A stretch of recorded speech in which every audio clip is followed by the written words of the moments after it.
Humarap sa pagdinig ng Quadcom ang dalawang testigo sa pamamaslang kay dating Albuera Mayor Rolando Espinosa noong 2016. Kinumpirma nilang hindi naman talaga nanlaban ang dating alkalde ng pagbabarili ng mga pulis. Nasa frontline ng balitang yan si Brian Basa.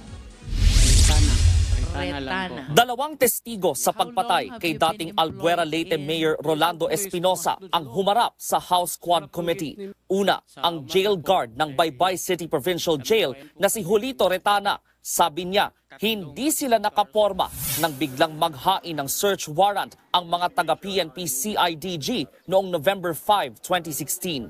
Pinaluhod kami. Pinaluhod. Face the wall.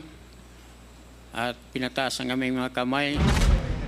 Humarap din ang preso sa katabing selda ni Espinosa na si Dondon Palermo. Taliwas sa report na nanlaban, hindi naman daw armado si Espinosa ng barilin ng mga pulis. Sabi ni Mayor Espinosa, "Sir, maawa kayo, sir.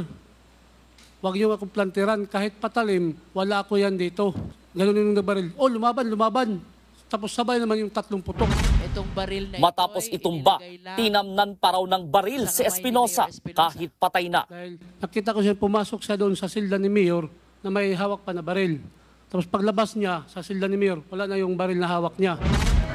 Bukod kay Espinosa, pinatay at tinamnan din daw ng baril ang isa pang preso na si Raul Yap sa kabilang selda.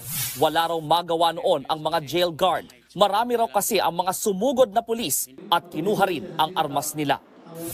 Sa parehong pagdinig, ginisa ng mga kongresista si Police Major Leo Laraga, isa sa mga pulis na kasama sa raid. Pinakontempt siya kalaunan. Hindi niya kasi masagot ng maayos ang mga kongresista. Napahagulgol naman sa hearing ang anak ni Mayor Espinosa na si Mariel. Siya raw ang kausap ng ama bago pinatay. Kwento ni Mariel, kasama siya ng kapatid na si Kerwin Espinosa nang kausapin ito ni nooy PNP Chief Bato de la Rosa. Dinig daw ni Mariel ang utos ni Senator Bato na idiin sa bentahan ng droga sina dating Senadora Laila de Lima at isang Peter Co. Kung hindi, malalagay raw sa alanganin si Kerwin at baka may madamay pang ibang kaanak. Nagbabalita mula sa Frontline, Brian Basa, News 5. Mga kapatid, Julius Babaw po. Iba na ang may alam at may pakialam sa panahon ngayon. Para sa Frontline ng mga balita, mag-follow at mag-subscribe sa social media pages ng News 5.